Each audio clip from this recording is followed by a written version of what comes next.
Welcome to the deep dive. We're looking at a stack of historical sources today that completely challenge how we understand the modern era. Yeah, they really reframe everything. They do, because in the West, there's this almost universal tendency to view the fall of the Berlin Wall in 1989 as the ultimate geopolitical reset of the 20th century. Right, that cinematic moment. Exactly. The event that dominates our history books. That moment when the Cold War binary just seemed to dissolve overnight, and you had Francis Fukuyama famously declaring the end of history. Which is a bit premature. Just a bit. But the extensive historical and geopolitical analyses we are unpacking today suggest something incredibly provocative. They suggest that an event exactly a decade earlier, in 1979, was arguably just as transformative, if not significantly more so, in shaping the complex, fragmented reality you and I live in right now. It's a profound framing, and one that shifts our perspective entirely. Mm-hmm. We are going to be thoroughly exploring the 1979 Iranian Revolution. And the core mission of our deep dive today is to answer two massive intertwined questions based on the source material. First, how did one of the most superficially stable, heavily armed, and Western-backed autocracies in the developing world collapse with such breathtaking, unanticipated speed? Which nobody saw coming. Nobody.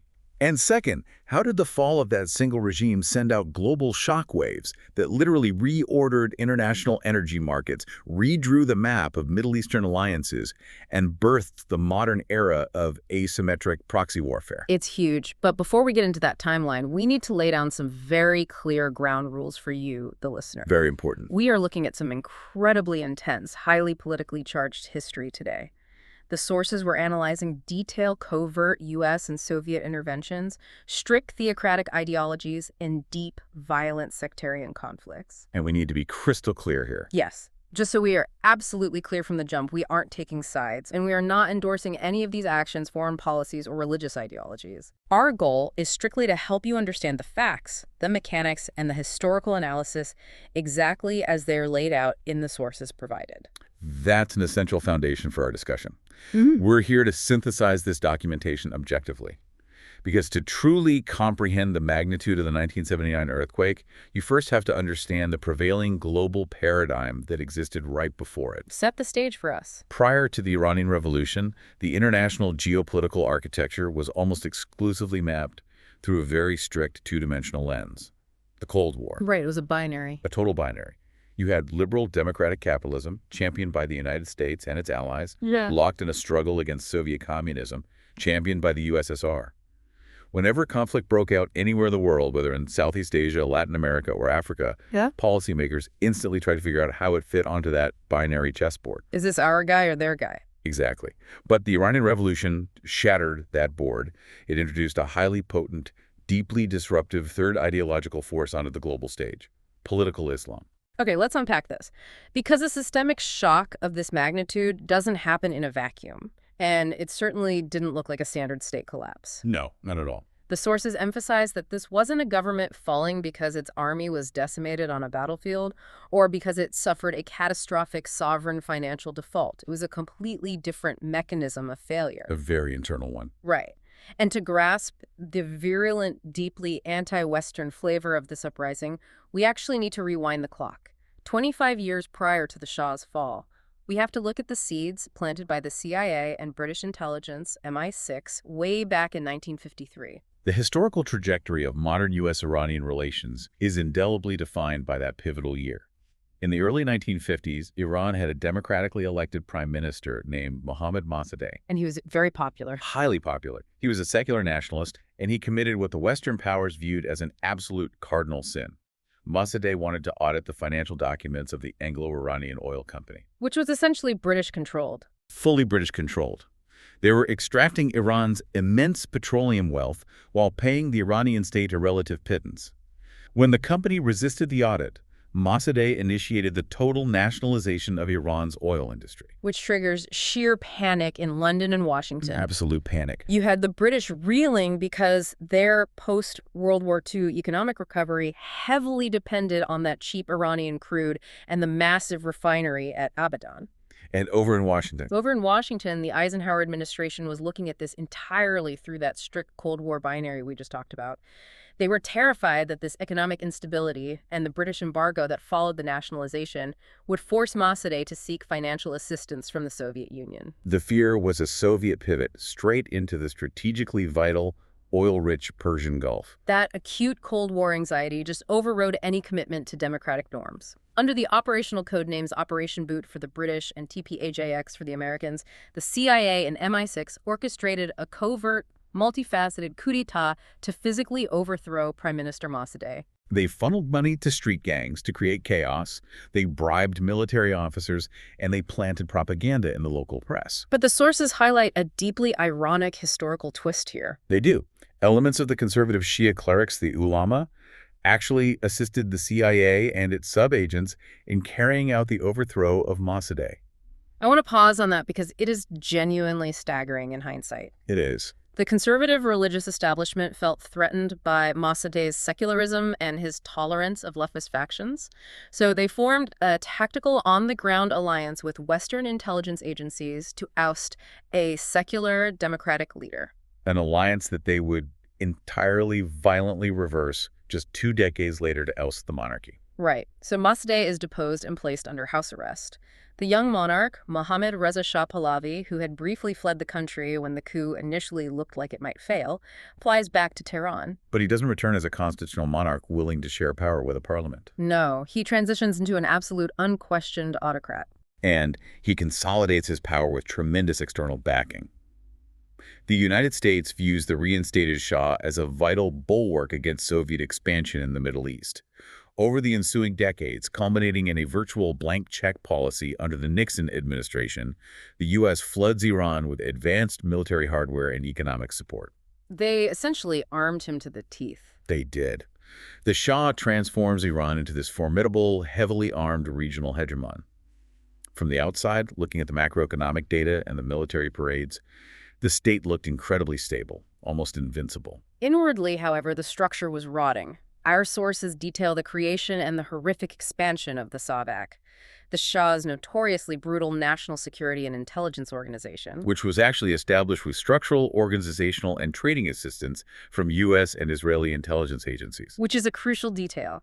I want you to think of the SAVAK as a massive national pressure cooker. But instead of letting off steam, the state has completely welded the safety valve shut. That's a great analogy. The primary function of SAVAK was to systematically and ruthlessly eradicate any and all political dissent. They didn't limit themselves to hunting down violent Marxist guerrilla groups. They actively dismantled the entire spectrum of legitimate political discourse. Anyone who disagreed. Anyone. They silenced secular opposition leaders. They crushed labor union organizers. They completely dismantled leftist organizations like the Communist Tudeh Party. And the imprisoned moderate constitutionalists who simply wanted the Shah to abide by the rule of law. And this relentless suppression creates what the sources define as a catastrophic vacuum effect.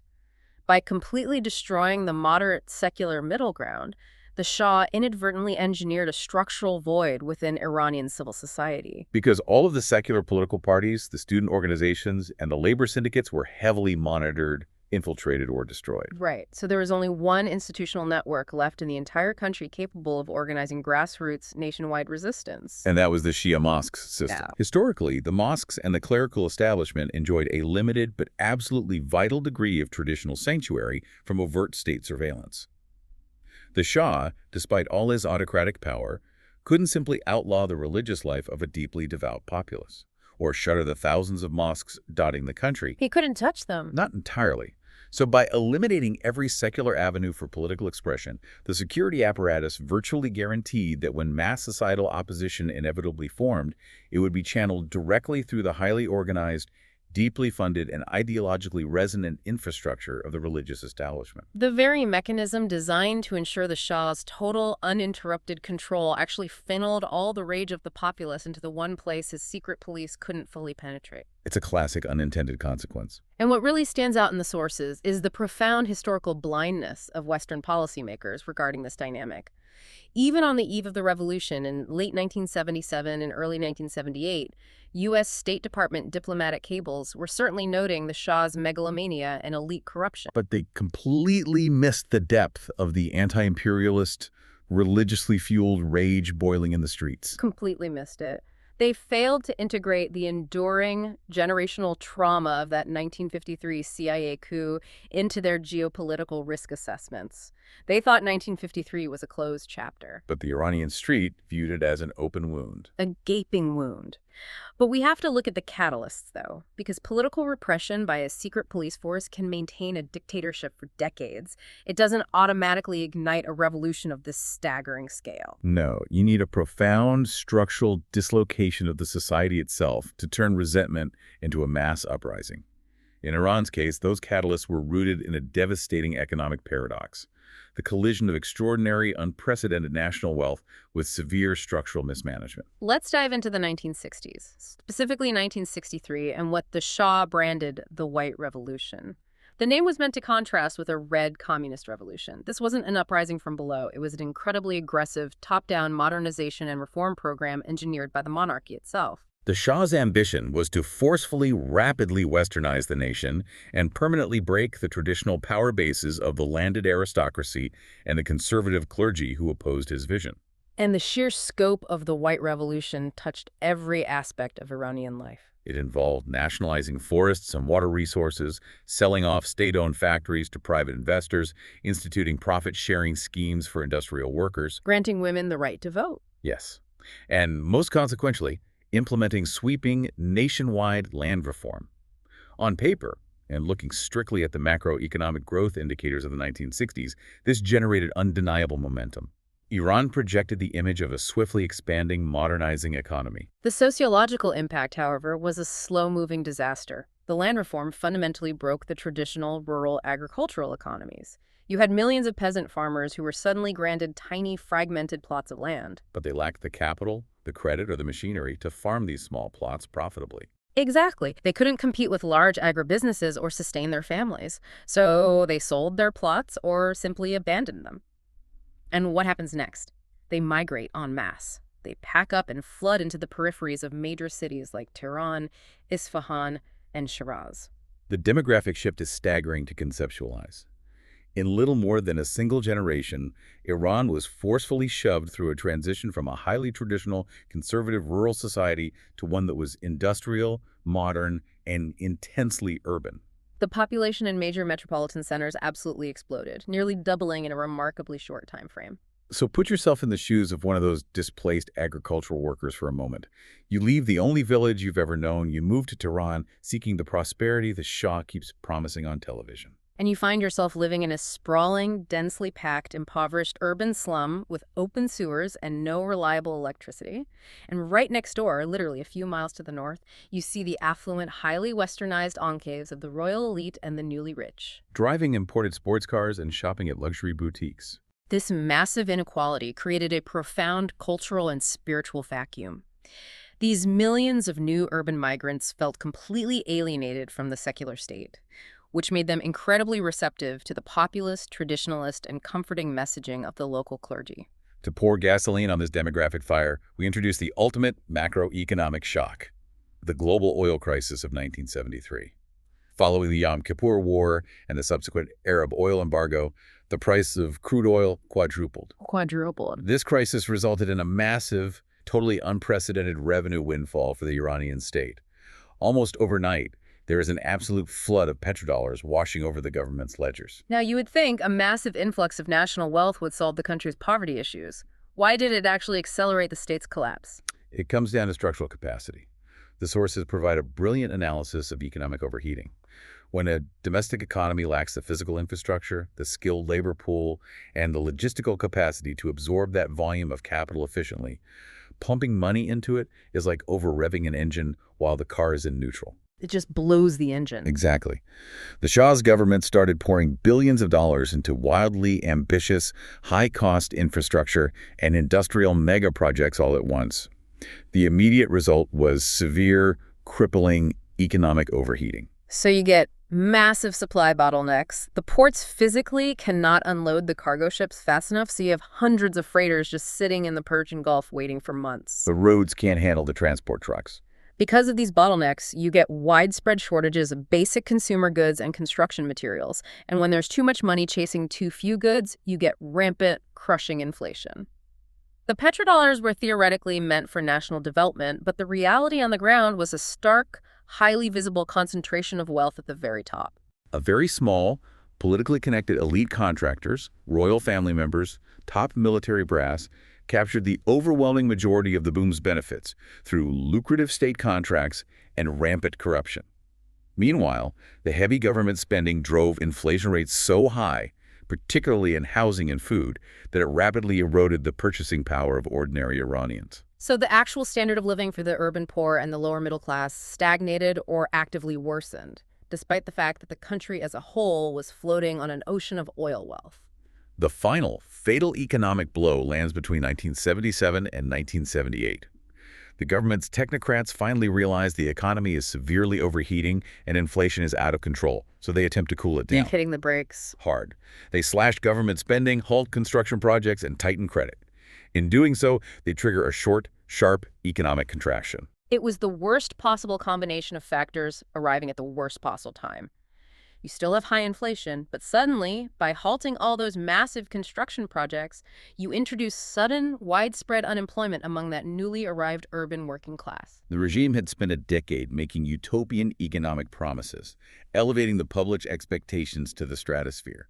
The glaring, sudden failure to deliver on those promises transformed simmering socioeconomic dissatisfaction into militant, desperate political action. The frustration must have been absolutely suffocating. There was a pervasive societal consensus that too much had been attempted too quickly, that traditional culture was being erased, and that the state apparatus was just hopelessly compromised by elite corruption. Which all culminated in a series of major, paralyzing industrial strikes. The absolute tipping point, the moment the monarchy's fate was effectively sealed, was October 31st, 1978. That was the day the nation's oil workers went on strike, bringing Iran's primary industry, its absolute economic lifeblood, to a complete and total halt. The oil strike demonstrated the sheer unignorable power of the Iranian working class. But spontaneous strikes don't overthrow entrenched regimes by themselves. To understand the true architectural structure of the revolution, we have to look at how this mass anger was actually mobilized, funded, and sustained over months. We have to look at the incredibly powerful alliance between the bazaar and the mosque. Yes. The sources provided this deeply detailed visual graphic detailing the flow of this alliance, and we need to walk through the mechanics of it. And the center of this organized resistance, you have the Bazari class. Now, for the listener, when we say bazaar in the context of 1970s Iran, we aren't just talking about a local open-air farmer's market. Far from it. Historically, Iranian bazaars were massive, intricate, covered urban institutions. They were the economic heart of the cities. This is where national and international trade was conducted, it's where credit was extended, it's where political intelligence and news were shared over tea, and it's where various social classes actively mingled. The bazaris, the merchants, the guild masters, the artisans, were the historic socioeconomic pulse of Iran. Crucially, the Bazaris maintained very close, centuries-old family, cultural, and financial ties with the Shia ulama, the clergy. They fundamentally shared a traditionalist attitude toward society. They both deeply resisted the rapid spread of Western cultural hegemony, and they both resented the Shah's attempts to make Iran economically dependent on foreign imports and Western corporations. But instead of recognizing the power of this class and working with them, the Shah actively, aggressively attacked his own traditional middle class. Which was a massive miscalculation. A fatal one. The modernization policies of the 1970s directly threatened the economic survival of the Bazaris. The regime actively favored building large, Western-style suburban shopping malls and massive supermarkets. They facilitated the importing of cheap, mass-manufactured foreign goods that systematically undermined the livelihoods of domestic artisans and craftsmen operating in the bazaar. The state even encroached upon the bazaar's traditional territory by establishing centralized, state-run corporations to monopolize the import and distribution of basic, highly profitable commodities, things like wheat, sugar, and meat. To give you a very specific example from the text, look at the ancient city of Isfahan. The government introduced new labor policies restricting the use of child labor, which, while modern, combined with the high price of imported wool and a sudden drop in Russian demand for exports, absolutely decimated the local traditional carpet weavers. It wiped out allied guilds like the dyers and the carders overnight. It gets much more draconian. As that inflation we talked about surged in the mid-1970s, the government refused to blame its own overspending. It needed a scapegoat. So they explicitly blamed the Bazaris, accusing them of price gouging. The regime's monolithic political party, the Restaki's party, deliberately opened party branches directly inside the historic bazaars to monitor and undermine traditional merchant influence. They organized thousands of university students into aggressive vigilante gangs. The government literally branded them as inspectorate teams and dispatched them into the marketplaces to wage a massive anti-profiteering campaign. These student vigilantes ruthlessly harassed traditional merchants. They handed out arbitrary, exorbitant fines, they confiscated goods, they shuttered shops, and they publicly humiliated respected elders of the bazaar, accusing them of hoarding, cheating the public, and unscrupulous capitalism. It was a terrifying campaign of state harassment, and it completely, utterly failed to cool inflation. What it did succeed in doing was producing catastrophic economic fallout and forging a deep, unshakable political resentment among a class that had the money to fight back. I want to share a specific detail from the sources that perfectly shows, rather than just tells, the scale of this dysfunction. The disruption and fear generated by this anti-profiteering campaign was so intense that in 1975, up to 40% of all goods entering Karamshar, which was the country's largest, busiest port at the time, were left completely unclaimed. 40%. Just visualize that for a second. 40% of the nation's imports, literally thousands of tons of goods, just sitting on the docks rotting or rusting in the sun. Because the merchant class was too paralyzed by the threat of state harassment and arbitrary fines to actually claim and sell their own merchandise. It is a stunning illustration of a state breaking its own economy. Mm. So you have this immensely wealthy, deeply networked, and now profoundly alienated Bazari class. What do? They throw their considerable financial weight entirely behind the revolutionary movement. This is the core mechanism of the diagram provided in the sources. The Bazari merchants provided the vital, indispensable financial capital. They bankrolled the massive anti-regime strikes, effectively paying the salaries of the striking oil workers so they wouldn't starve. They funded the complex logistics of nationwide mass protests, and they provided crucial financial support to the families of dissidents who were jailed or killed by the Savak.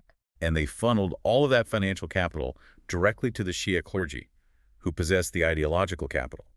The clergy controlled that decentralized network of thousands of mosques, which, as we establish, the secret police couldn't entirely shut down.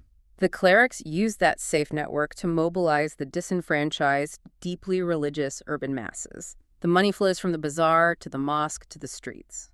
Without the Bazari's logistical and financial infrastructure, those sustained nationwide strikes that paralyzed the Shah's government would have been mathematically impassable. The ideological ferment that animated this logistical machine is equally fascinating.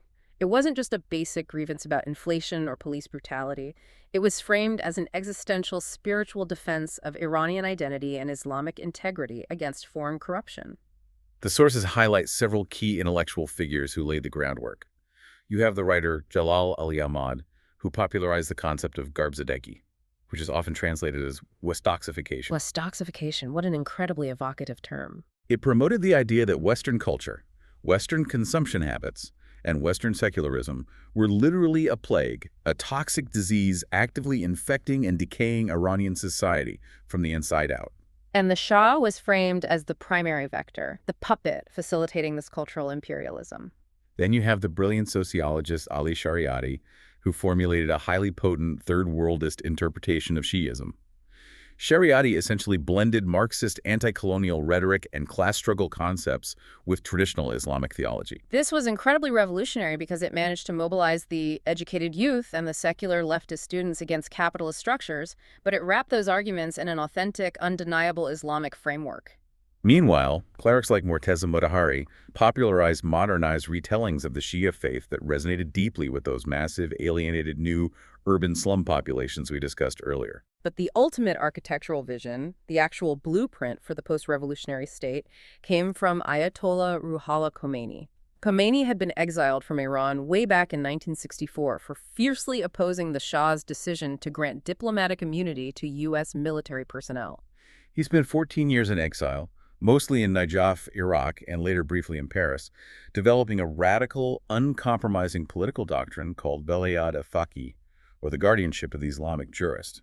This doctrine was a profound theological innovation. It postulated that in the absence of the hidden Mahdi, a core messianic concept in Shia Islam, legitimate political authority on earth could not rest with a secular king. It had to rest exclusively with the most learned, qualified Islamic jurists. The clerics would directly supervise the state, protect Islam from deviation, and stop foreign unbelievers from plundering Muslim lands. It was a blueprint for absolute theocracy. But here's Khomeini's absolute brilliance in political strategy during the revolution itself. He kept the precise, rigid mechanics and the absolute theocratic nature of Velayat Faqih strategically vague in his public pronouncements. He focused entirely on anti-imperialism, freedom from dictatorship, and social justice. By keeping the end goal ambiguous, he managed to unite completely disparate, often hostile opposition groups.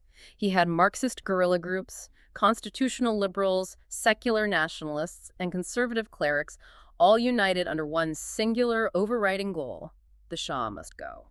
To distribute this revolutionary message, to bypass the Savak censorship and the state-controlled television networks entirely, Khomeini and his network utilized an incredibly effective asymmetric communication strategy based on cheap technology. I love this part. The sources mention a really unique communication strategy here involving analog cassettes. How did this actually work on a national scale? It was ingenious in its simplicity. Khomeini is sitting in a suburb of Paris, recording his fiery anti-Shah sermons on standard audio cassette tapes. According to the sources, his supporters manufactured these tapes in France for roughly 200 rubles. They would smuggle a master copy into Iran, often through the baggage of sympathetic travelers or sympathetic customs officials. Once inside, they were sold in the bazaars for about $1.25. And from the bazaar, they were duplicated on basic dual-deck cassette recorders and distributed through that massive sanctuary network of up to 90,000 mosques across the country. They transformed the traditional religious pulpit into a decentralized, massive, mass media engine of revolution. It was a 1970s equivalent of a viral, encrypted social media campaign, completely immune to the state's billion-dollar security apparatus. The Sevak physically couldn't confiscate the tapes fast enough before they were copied again. This perfectly structured architecture of dissent, the financial backing and logistical network of the bazaar, the ideological messaging and sanctuary of the clerics, the mass media of the smuggled cassettes culminated in the rapid collapse of the Pahlavi state. As 1978 progressed, the regime oscillated between offering minor concessions and ordering brutal military crackdowns. And every crackdown only poured more gasoline on the fire. That dynamic brings us to a horrific turning point on September 8, 1978, a day forever known in Iranian history as Black Friday. The regime imposes martial law to stop the endless protests. In Jala Square in Tehran, troops open fire on massive crowds of demonstrators. Dozens, likely hundreds of unarmed civilians are killed in the streets. To understand why Black Friday didn't crush the protests, we need to understand the cultural mechanics of mourning in Iran. In Shi'i tradition, fatalities are commemorated with a 40-day milestone of mourning. Right. Every time protesters were killed by the military, a 40-day clock started. And at the end of those 40 days, families and supporters would gather in massive numbers for the memorial, and those mourning ceremonies would invariably emotionally transform into massive new political protests against the state. The state forces would panic at the size of the crowd, open fire again, more people would be killed, and a new 40-day clock would restart. It became a terrifying, self-sustaining cycle of revolution. The state's own use of lethal violence became the literal metronome setting the pace of its destruction. The sources describe the daily reality of late 1978. Every single evening, defiance would echo across the cities as millions of people stood on their rooftops chanting "Allahu Akbar, God is great" into the dark. That chant eventually subsumed all the secular, liberal, and leftist protests under the undeniable cloak of Shi'i Islam. Millions were striking, the economy was dead, and the supposedly invincible militaries was facing rampant, daily defections from conscripts who refused to shoot their own people. Paralyzed, terminally ill with cancer, and completely out of viable options, the Shah and his family fled Iran in January 1979 under the thin guise of taking an extended vacation. Just weeks later, on February 1st, Khomeini returned from exile to an absolute ecstatic triumph, greeted by millions in the streets of Tehran. By February 11, the remnants of the monarchy's military declared neutrality, and the regime formally, completely collapsed. The immediate aftermath of the Shah leaving is described in the sources as the Spring of Freedom. And reading about it, it sounds almost euphoric, like a massive release of pressure. For a very brief moment, the Savak's censorship muzzles were completely lifted. Dozens of new, independent political publications flourished overnight. You had lively tabloid dailies mixing light cultural news with solemn celebrations of revolutionary martyrs. Diverse anti-Shah political organizations, the Marxists, the secular nationalists, the feminists that had operated deep underground for decades, suddenly emerged into the bright public sphere, expecting to share in the governance of the new republic. But as the sources make painfully clear, this vibrant press freedom and political plurality was a mirage. It was effectively a trap. The nascent Islamic Republic was very quickly and ruthlessly dominated by Khomeini and his conservative clerical hardliners. Having used the broad coalition to achieve the overthrow, the clerics systematically began to marginalize, disarm, and crush all those former allies who had helped them topple the Shah, the left-wing guerrilla groups, the centrist liberals, the secular intellectuals. By August 1979, the new state abruptly and forcefully reinstated total control over the media landscape. The clearest example of this betrayal was the state-ordered closure of Eindhoven.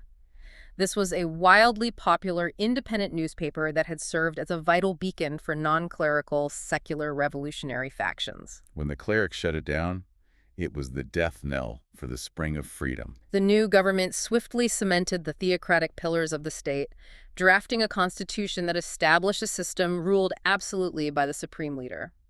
They began suppressing dissent, executing political prisoners, and enforcing rigid social codes with a fervor that tragically mirrored and in many ways exceeded the repression of the very regime they had just overthrown. We've established the complex mechanics of how the revolution succeeded internally.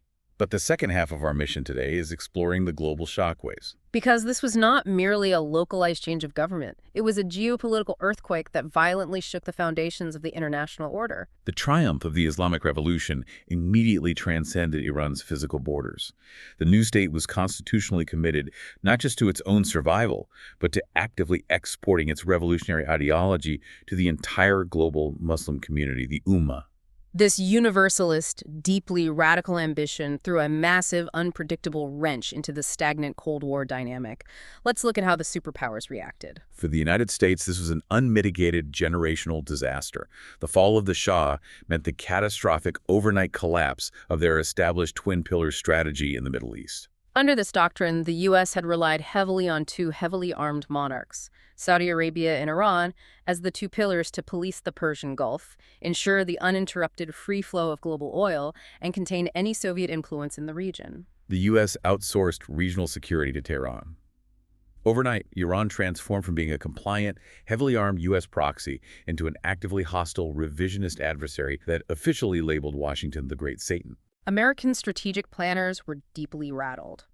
They suddenly had to formulate a coherent policy response to a regime that prioritized ideological purity and religious martyrdom over traditional, rational statecraft, something they had never really encountered in this region. But Moscow's reaction here is equally fascinating and puzzling. Right. The U.S. just lost their biggest, most heavily armed ally in the region, which theoretically should be a massive strategic win for the Soviets. Why didn't they capitalize on it? You would completely expect Moscow to be celebrating and moving in to fill the void, but the sources show Moscow was actually completely paralyzed and terrified. The Soviet intelligence apparatus, the KGB and military intelligence, the GRU, failed entirely to comprehend what was happening in Iran. And the reason why is a classic textbook case of ideological bias blinding analysts to reality. The Soviets were strictly bound by Marxist determinism. They operated under three fatal misconceptions. First, they thought the Shah's military was totally impervious to a domestic, unarmed uprising. Second, they vastly exaggerated the actual strength and mass appeal of the Iranian leftist Tudeh party, assuming any revolution would inevitably be communist. And third, they completely arrogantly dismissed the Islamic movement as a marginal, archaic phenomenon that belonged in the Middle Ages. They simply couldn't process the empirical reality that religion could function as a vibrant, unifying, and revolutionary force in the late 20th century. But once the militant, fiercely anti-communist Islamic theocracy actually took absolute power and started executing leftists, Soviet confusion morphed into intense paranoia. They look at their own highly porous southern borders, specifically the Muslim-majority Soviet republics of Central Asia, like Turkmenistan, Uzbekistan, and Azerbaijan. The Soviet leadership in the Kremlin possessed an acute, existential fear that the ideological contagion of political Islam might spread across the border, radicalize those suppressed Soviet Muslim populations, and ultimately undermine the territorial integrity of the USSR itself. They were terrified of the Iranian Revolution inspiring a localized jihad against Moscow. And this profound reactionary anxiety directly catalyzed one of the most consequential, disastrous decisions of the entire Cold War. The invasion of Afghanistan. A fragile, deeply unpopular communist regime had been installed in Kabul following a 1978 coup. By late 1979, that communist government was rapidly faltering, facing widespread armed domestic Islamic resistance from the Mujahideen. The Soviets, absolutely terrified of a second Islamic revolution succeeding right on their periphery and creating a domino effect into Soviet Central Asia, decided they had to intervene militarily to prop up the communist government. They launched a massive invasion of Afghanistan in December 1979. It was a catastrophic chain of blunders, heavily and indirectly catalyzed by the shock of the events in Tehran, that embroiled the USSR in a brutal, bleeding, decade-long quagmire. And as the sources note, the immense economic and human cost of that quagmire contributed significantly to the ultimate collapse of the Soviet Union 12 years later. It is incredible to trace that direct line of historical cause and effect from the streets of Tehran to the mountains of Afghanistan to the fall of the USSR. But the global shockwaves weren't solely military or geopolitical. They were intensely macroeconomic. The domestic turmoil in Iran catalyzed the second major global energy crisis of the 1970s. Let's look at the actual numbers provided in the sources because they tell a terrifying story. As the anti-Shah strikes crippled the Iranian oil industry in late 78 and early 79, Iran's crude output plummeted by an astonishing 4.8 million barrels per day. Now, context is vital here to understand market mechanics. That 4.8 million barrels represented roughly 7% of the total global oil supply at the time. Ultimately, other oil-producing nations, primarily Saudi Arabia, surged their own output to compensate, so the actual net drop in physical global supply was only about 4 to 5%. A 4 to 5% drop in supply doesn't immediately sound like a world-ending, economy-crushing scenario. Why did it cause such absolute devastation? Because global oil markets are highly sensitive to psychology and future risk, not just current physical barrels. The psychological impact of losing the world's second-largest exporter to a radical, unpredictable revolution was catastrophic. Refiners and buyer nations were utterly terrified of further geopolitical disruptions spreading through the Gulf. So widespread panic buying and speculative hoarding took over the market. Everyone rushed to stockpile whatever oil they could get their hands on, regardless of the price. We have a bar chart from the sources that illustrates this price shock perfectly. In 1978, crude prices were sitting relatively stable at roughly $13 per barrel. By mid-1980, entirely because of that panic and hoarding mentality, prices had skyrocketed to $39.50 a barrel. And on the spot market, which is the market for buying oil immediately, outside of long-term pre-negotiated contracts, the price briefly touched a staggering $50 a barrel. In the United States, this massive price shock translated into severe, highly visible, and tangible gasoline shortages. You had those iconic, depressing images of endless queues of vehicles wrapped around service stations, people waiting hours just to get a few gallons. And the U.S. situation was drastically, artificially worsened by terrible federal regulatory failures. The U.S. government maintained archaic price controls on domestic crude, distinguishing between old oil and new oil. This prevented the domestic market from naturally raising prices to curb demand, and it completely disincentivized domestic oil companies from drilling for more supply. Plus, the U.S. Department of Energy had these incredibly complex bureaucratic allocation rules. In April 1979, they literally forced large, highly efficient refiners to sell crude oil to smaller, less efficient refineries. This bureaucratic meddling just severely deepened the actual gasoline supply shortage at the pump. The political fallout from these gas lines was massive. It severely damaged public support for President Jimmy Carter, painting his administration as helpless, and heavily contributed to his landslide defeat in the 1980 election. When Ronald Reagan took office, understanding the regulatory failure, one of his very first executive acts was to immediately remove the remaining federal controls on the domestic production and distribution of crude oil and gasoline. But the macroeconomic pain went far, far beyond the American gas pump. Globally, this massive sudden spike in energy costs acted like a highly regressive, crushing tax on all oil-importing nations. It drove a severe runaway inflationary cycle. In the U.S., consumer inflation had already accelerated to nearly 7% by early 1979 due to previous policies, and the oil shock acted like pouring lighter fluid on it, pushing inflation into the double digits. Which brings us to a major economic turning point, the Volcker shock. Let's tell the story of what happened here. So you have these skyrocketing gas prices creating an absolute inflationary fire, destroying the purchasing power of the American consumer. And the man tasked with putting out that fire was the newly appointed Federal Reserve Chairman, Paul Volcker. Volcker decides that the only way to save the economic house from burning down is to essentially flood it with ice water. He implements drastic, unprecedented monetary tightening. He aggressively raised U.S. short-term interest rates. To put this in perspective for you, imagine trying to get a mortgage or a business loan when the baseline interest rate leaps from 9.5% in August 1979 to over 16% by May 1981. It didn't drop below 12% until July 1982. This makes borrowing money incredibly expensive, which instantly chokes off business investment and consumer spending. It kills inflation, yes, but it also kills economic growth. The combination of the oil price shock and the Volcker interest rate shock plunged the world into a deep, synchronized global recession from 1980 to 1982. The tight monetary policy and exorbitant energy costs made developing nations exceptionally vulnerable. Because many of these nations had borrowed heavily in U.S. dollars when rates were low, Volcker's rate hikes caused their debt payments to explode overnight. It triggered a widespread, devastating sovereign debt crisis that resulted in a lost decade of growth for Latin America, Eastern Europe, and Sub-Saharan Africa. And in the industrialized world, the impact was visceral. Unemployment skyrocketed. By December 1982, unemployment in the OECD nations, which is essentially the club of wealthy industrialized democracies like the US, UK, France, and Japan, swelled to 32 million people out of work. That included 12 million unemployed in the U.S. alone, hitting a 10.8% unemployment rate. It was the absolute worst labor market conditions recorded since the end of the Second World War. All of this global economic devastation cascading outward, stemming initially from the disruption of those 4.8 million barrels in Iran. But there is a profound long-term irony in how this energy crisis ultimately resolved itself. The exorbitant prices fundamentally and permanently restructured the global energy landscape.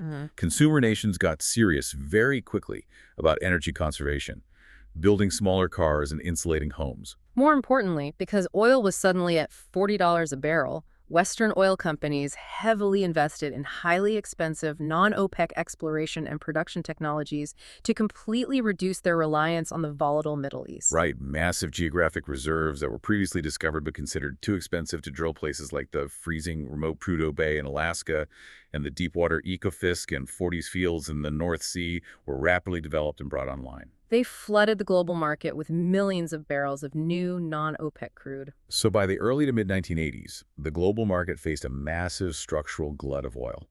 The high prices and the Volcker recession had actually suppressed world oil demand by about 10% between 1979 and 1983. People were driving less and using less energy.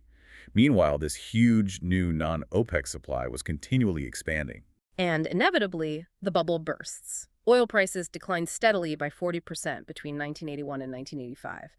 And then in 1986, the floor fell out. Prices collapsed another 50%, plummeting all the way down to just $12 per barrel. The irony is staggering. The energy weapon wielded by the revolution, which initially enriched the Middle East, ultimately forced the West to adapt.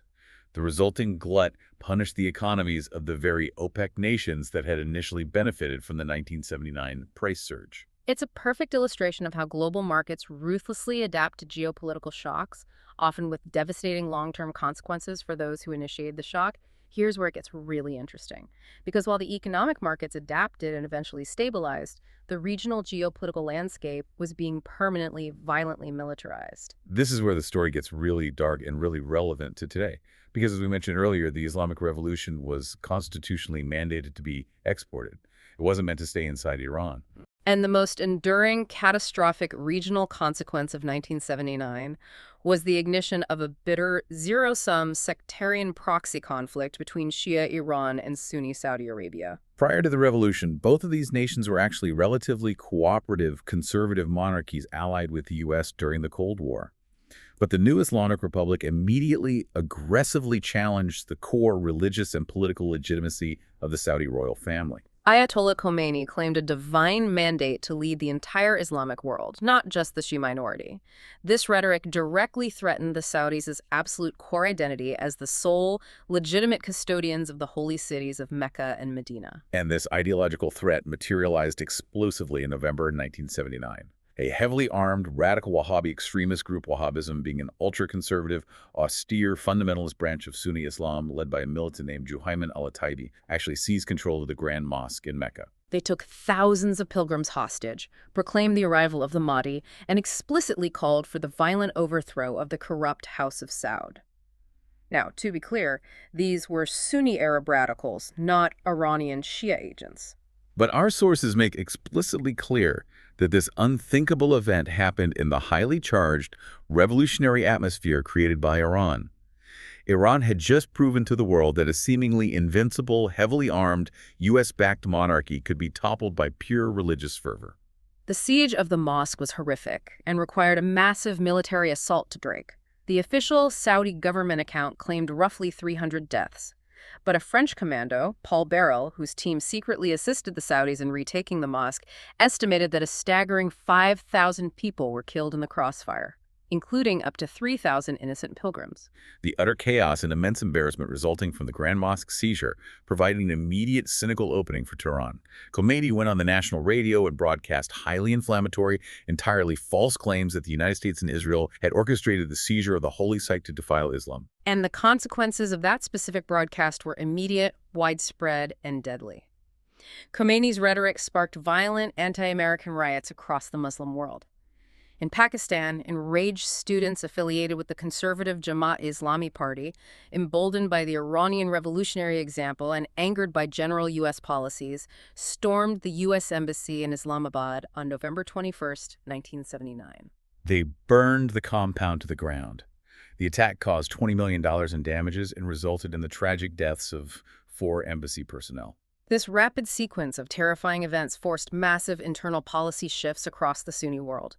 In response to the dual existential threats posed by the Iranian revolutionary model externally and their own domestic religious extremists internally, the Saudi monarchy completely abandoned its cautious, nascent modernization efforts. To appease the hardliners, they embraced a rigid, austere enforcement of Islamic law at home, and they began pouring billions of petrodollars into funding schools and exporting their own strict, fundamentalist Wahhabi ideology globally to counter Iranian influence. Simultaneously, in Pakistan, President Zia-ul-Haq rapidly accelerated the total Islamization of the state apparatus and the military to co-opt radical factions, entirely abandoning the secular vision of previous Pakistani administrations.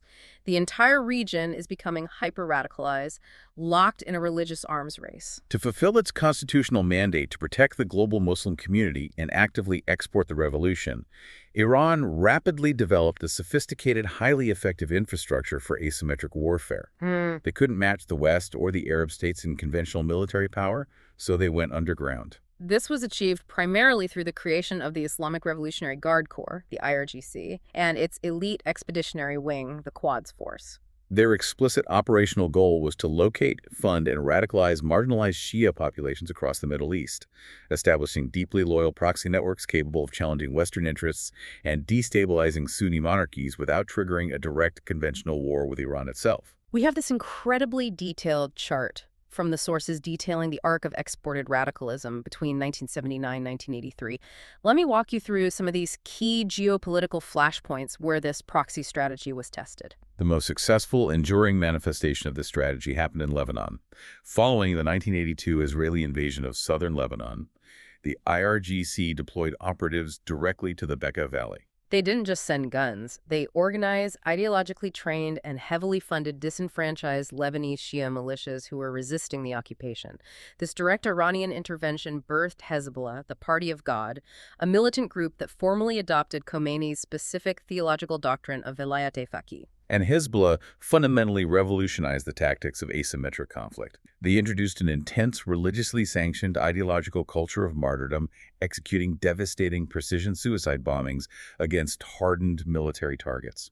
In 1983 alone, they utilized massive truck bombs to attack the U.S. Embassy in Beirut in April, killing 63 people. Then, in October, they struck the U.S. Marine and French military barracks simultaneously, killing 241 American military personnel and 58 French personnel in their sleep. These horrific actions achieved Tehran's exact strategic outcome. The casualties were politically unacceptable to Western publics, forcing a complete American and French military withdrawal from Lebanon. It proved that proxy terrorism could defeat superpowers. Iranian subversion also extended deep into the vulnerable Persian Gulf states. In December 1981, you had the emergence of the Islamic Front for the Liberation of Bahrain, the IFLB. This was a radical organization based in Iran, heavily funded and trained by Iranian military intelligence. Led by radical figures like Hadi Motarrezi, they attempted an armed coup d'etat to overthrow the Sunni al-Khalifa ruling family in Bahrain and establish an Iranian-style Shia theocracy. The coup was thwarted, but it cemented lasting, profound fears of Iranian encirclement among all the wealthy, militarily weak Gulf monarchies. Kuwait also severely suffered the wrath of Iranian proxies, largely as retaliation for Kuwait's extensive financial support for Iraq during the escalating Iran-Iraq War. In December 1983, operatives deeply linked to Hezbollah and the Iranian-backed Iraqi Shia Dawa Party executed a highly coordinated series of suicide bombings across Kuwait City. They struck the U.S. and French embassies, the international airport, the Raytheon Corporation grounds, and a massive Kuwait National Petroleum Company oil rig. They leveraged a pre-existing network of Shia radicals formed by Mohammad Mahdi al-Shirazi, demonstrating Iran's terrifying reach. And Iran didn't just target Western powers or fragile Gulf monarchies. They even utilized military force to disrupt the non-aligned movement, the NAM. Now, the Islamic Republic nominally adhered to a neither East nor West foreign policy, claiming to be independent of the superpowers, which aligned perfectly with the NAM's foundational principles. But their aggressive, uncompromising posture destabilized the entire organization. When the 7th NAM summit was scheduled to be held in Baghdad in 1982, hosted by Saddam Hussein, Iran undertook completely unprecedented military actions to sabotage it and humiliate their rival. The sources detail the Baghdad operation. On July 21, 1982, the Islamic Republic of Iran Air Force sent F-4 Phantom II fighter jets deep into Iraqi airspace to bombard the Al-Dura oil refinery situated right near the Iraqi capital. Combined with coordinated terror threats from Iranian-backed militant groups against visiting international delegates, this daring airstrike unequivocally proved that Baghdad's airspace was completely unsafe for foreign dignitaries. It successfully, embarrassingly forced the NAM leadership to cancel the prestigious Baghdad summit and relocate it to New Delhi, India the following year, severely humiliating Saddam Hussein on the world stage. Which brings us directly to the absolute bloody crucible of this entire era. The Iran-Iraq War, a grinding conflict lasting from 1980 to 1988. Saddam Hussein, leading a secular Arab nationalist Ba'athist government in Iraq, recognized the immense inherent danger of Khomeini's pan-Islamic revolutionary rhetoric. Khomeini was explicitly constantly calling upon Iraq's majority Shia population to rise up and violently overthrow Saddam's Sunni-dominated regime. Fearing this internal revolt, Saddam decided to strike first. He launched a massive preemptive military invasion of Iran on September 20, 1980. Saddam's calculus was cynical but seemingly rational at the time. He sought to exploit what he perceived as the total military and organizational chaos of post-revolutionary Iran. The Shah's top generals had all been executed or exiled. Saddam aimed for a quick victory to seize Iran's oil-rich Khuzestan province and permanently resolve long-standing territorial disputes over the Shuttle-Arab waterway. The boundary of this vital strategic waterway had been bitterly contested since the 1937 treaty. Iraq had reluctantly conceded shared sovereignty rights to Iran back in the 1975 Algiers Agreement when the Shah was powerful. Believing the Iranian military was now crippled by revolutionary purges, Saddam simply tore up that 1975 treaty on television just days before ordering the tanks across the border. But the Iranian state didn't collapse under the invasion, as Saddam predicted. In fact, our expert sources explain that the foreign invasion was basically a monumental political gift to the embattled clerics in Tehran. The regime utilized the existential threat of the invasion to consolidate absolute, unquestioned internal power.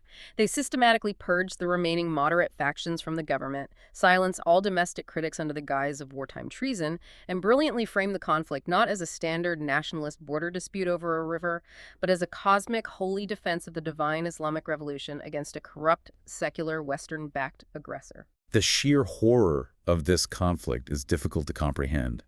It rapidly devolved into a brutal, static 8-year stalemate that horribly mirrored the meat grinder trench warfare of World War I. You had the Iranian military, lacking replacement parts for their Western tanks, resorting to massive human wave attacks. They utilized thousands of ideologically indoctrinated child soldiers. Young boys given cheap plastic keys imported from Taiwan, which the clerics told them would literally unlock the gates of paradise if they died in battle.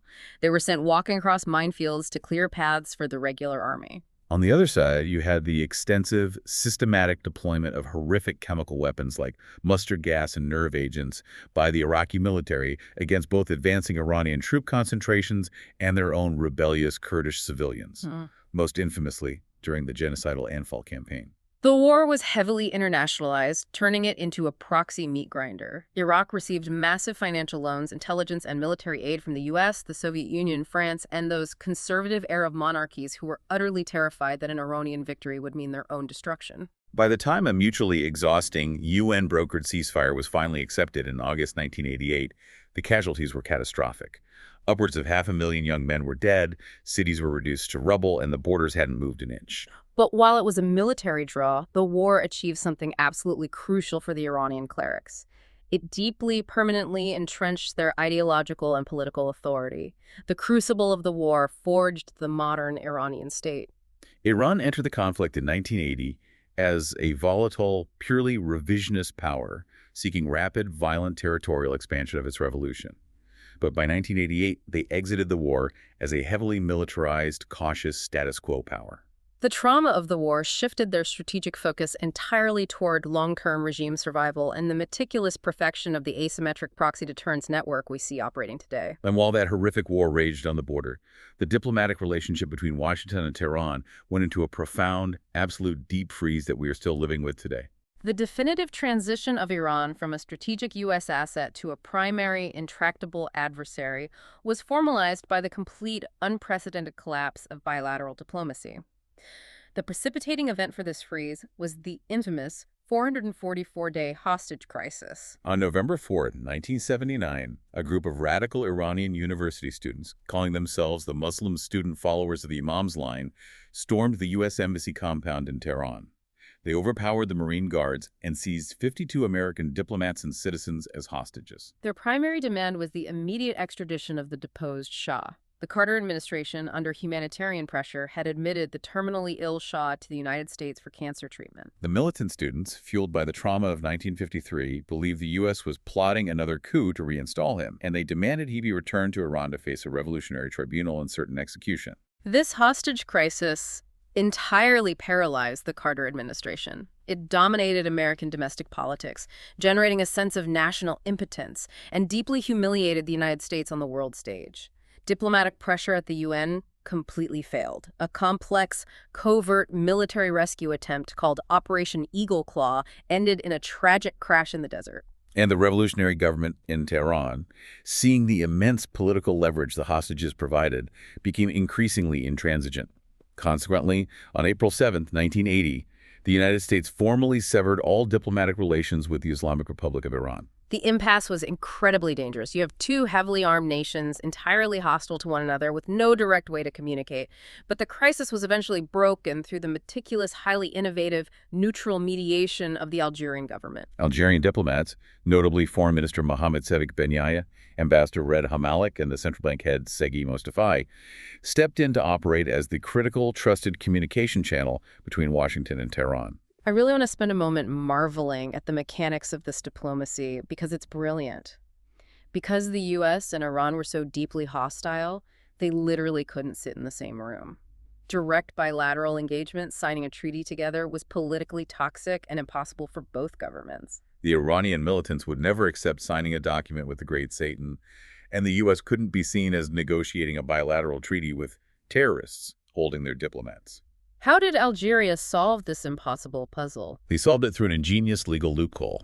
Because a standard bilateral treaty was politically impossible, the Algerians drafted a framework consisting of what international law calls reciprocal independent obligations. It's a subtle but absolutely brilliant legal distinction. Instead of the U.S. and Iran signing an agreement with each other, both nations signed independent agreements with the government of Algeria. Algeria acted as the sole depository of these pledges. This sophisticated maneuvering allowed both sides to agree to the exact same terms without ever formally recognizing or signing an agreement directly with their enemy. This masterpiece of statecraft culminated in the Algiers Accords on January 19, 1981. Under the terms of the Accords, the 52 American hostages were finally released on January 20th, 1981, literally minutes after Ronald Reagan concluded his inaugural address, a final deliberate insult to Jimmy Carter by Tehran.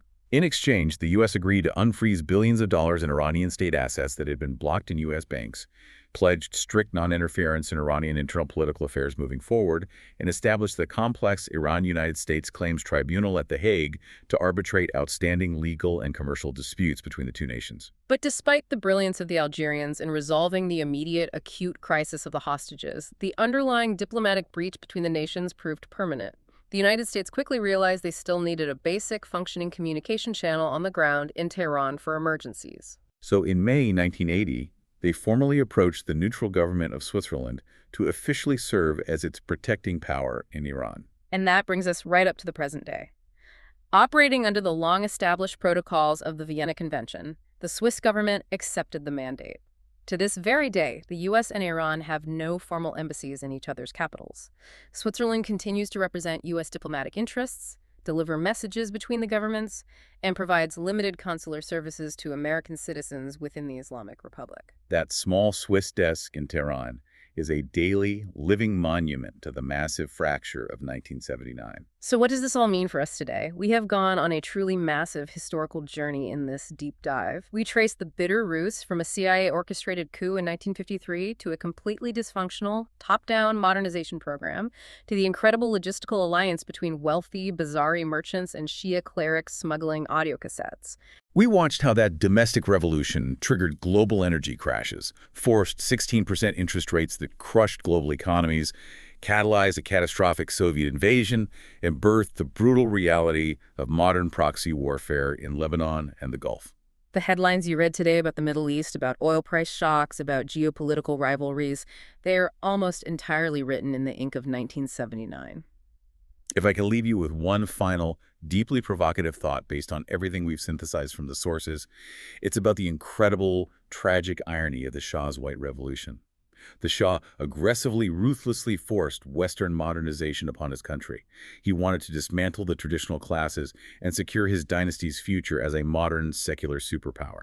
But in doing so, in forcing millions of peasants off their land and into the squalor of urban slums, and in aggressively attacking the livelihood of the traditional merchants, he inadvertently created the exact socio-economic vacuum that gave the clerics the immense fuel they needed to overthrow him. In his absolute blind desperation to pull Iran into the future, the Shah engineered the very mechanism that would violently rip his country into a radically different direction. It is a stark, enduring historical warning to any modern state attempting forced, top-down cultural engineering without the structural support or the consent of its people. What an incredibly powerful way to frame the entire narrative. Thank you for taking this incredibly deep dive with us today. We urge you to keep questioning the historical currents beneath today's breaking news, to look for those 1979 echoes in the world around you, and to never settle for the simple binary narrative. Keep learning, keep asking questions, and keep diving deep.